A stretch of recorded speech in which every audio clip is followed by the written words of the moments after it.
Let's sketch some vertical and horizontal lines. Y equals 3. So 3 is 3 up. So we're going to draw a line horizontally. This is y equals 3. And think of yourself as an airplane pilot.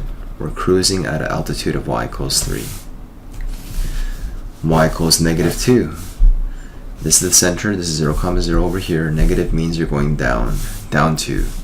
It's as if you're riding a subway underneath the ground. So this is going to be y equals negative 2. What about x equals 5? From the center, we're going to go 5 to the right. 3, 4, 5. This is going to be a 5 here. And notice how people confuse x and y's. Just make sure you know that x is going up and down this way. X equals 0 would be smack right on this y-axis. Y equals pi. Remember that pi is simply a number. Pi is approximately 3.14. So this is 3, so it's going to be just above this number 3 here. So this is y equals pi. It's just a number. It's a constant.